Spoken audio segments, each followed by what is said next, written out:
So we've been recently posting a lot on social media about our cruise, and we had brought our baby or our toddler on this particular cruise, and to our surprise, we were getting a lot of hate or negative comments around actually bringing our baby slash toddler on a cruise. For context, our baby is 1.5 years old at the time of the cruise, and so we really didn't think it was that controversial of a topic, but I guess let's make a video about why you should or should not bring your baby on a cruise. Cue the intro.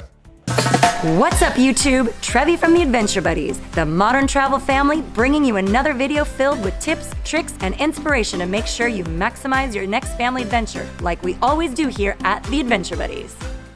So when we're cruising through some of the comments, we're getting a lot of people saying, oh, keep your baby at home. They are gonna be noisy, they're gonna be rude, they're gonna be disruptive, or your baby's gonna get sick and they cause everyone else to get sick, or your baby's not gonna remember. Why would you spend the money, the time, or waste a vacation taking your baby on a cruise? And so in this video, we're gonna debunk all that and show you why we think you should actually consider bringing your baby or toddler on your next cruise for your next family adventure. So the first myth that we want to bust is that your kid's actually going to cost full price and it's not worth bringing your child on the cruise. And so while there are circumstances where a kid, even a baby, is going to cost you full price, you're probably doing it wrong in the first place. So there are oftentimes a lot of deals where kids sail free, particularly the younger ones. And so if you particularly look out for Royal Caribbean sales during Black Friday, your kids are going to sail free. And so yeah, we understand that the added price of a full head for a baby under the age of 2 may not be financially smart, but there are ways to get around that and deals to make sure that your baby sails for free.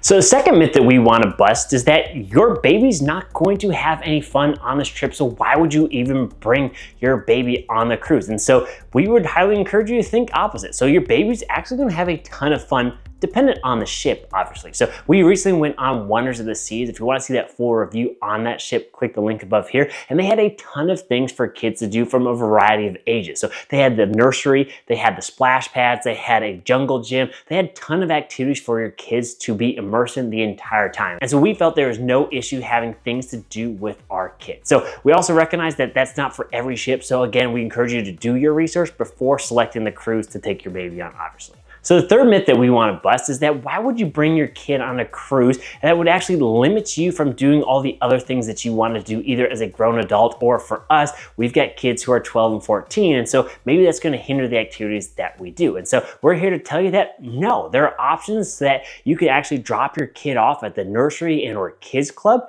and they're going to be able to take care of you in a fun, unique environment that the kid is going to actually enjoy. So there's going to be crafts, there's going to be playtime, there's going to be snacks and food. And so they're going to take great care of your kid or baby. So that may depend on the actual cruise that you go on. We highly suggest checking out Royal Caribbean. If you want a full review on that nursery, click the link above here. Plus, you can actually select hours on that nursery or kids club for the later hours. So if you want to catch a dinner by yourself or your significant other, have a romantic time, you could do that. If you want to go off to a show without your kid, you can drop them off at the kids club, etc. And so the other unique thing is that maybe your kid doesn't want to go offshore. Maybe you want to do things off the ship that your baby is going to limit you on. And so quite frankly, you can actually drop your kid off in the nursery and head off the ship and do your offshore excursions without your baby, and they can still have a great time in that nursery. So that's what we did on our recent cruise, where we spent 7 days traveling all throughout the Caribbean, and we only took Olivia off the ship one time because there's a cool water park to do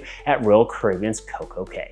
Now the fourth myth, and this one may actually have a little bit of truth to it, in that the babies are going to get sick, and why would you want to risk it because you're on board for several days and you don't have the right medical access. And so I would say that the medical access on the cruise ships are continuing to improve year over year, specifically because of the recent pandemic, but that is a risk you're going to have to take. And so you know your kids best, and so you know how their immunity levels is, and you know what you want to risk or not risk. But I would say this one is probably a valid concern. Then the fifth myth that we want to debunk is that the notion that, oh, why would you want to bring your baby to a vacation that they're never going to remember anyways? And I'd argue, well, why would you bring it to Disneyland or Disney World, etc., on any of the other vacations? Well, you probably want to create memories with your baby, but you also want that photo for that photo album. So you could actually have a great vacation with your baby. You can drop your baby off there and still have a really great time. Plus, there are a couple different advantages to taking your kid on a cruise that we're going to get into here next, and why we really think you should consider taking your baby on your next cruise. So a couple additional advantages to taking your baby on a cruise and why we think you should is that when you get there for a 7-day cruise that we went on, you had to unpack once. And so by unpacking once, you were still able to go to multiple different locations. We had 4 different stops and we unpacked once. And so when traveling with a baby, you typically overpack. And so just being able to get settled in for an entire week, but still be able to see multiple areas of a country or multiple different countries was a unique experience. And so you had everything settled one time and one time only. The second thing that was super advantageous was that for a whole week, we didn't have to worry about cooking or cleaning. They had a flexible eating or dining schedule. And so no matter what time our baby Olivia was hungry, we could find some sort of food that was suitable for her and our needs. And so just having that flexible dining option and getting any drinks or any food that we wanted was super convenient here on the cruise. And then the last little bit or bonus tip that I will share with you when considering going on a cruise with your baby is you do need to make sure you understand the rules and regulations, because most of the cruise lines, if not all, require your baby to be at least 6 months old. And if you are going internationally, they typically require that baby to be at least 1 year old, or if you're going to go on sea days that extend 2 days. And so if you're going from back-to-back sea days, they're gonna then require your baby to be at least 12 months old. And that is typically because of the medical restrictions and the limit to medical attention that you may or may not need during that cruise. So just a quick little bonus tip. So you might wanna make sure you read that fine print before signing up for your next cruise.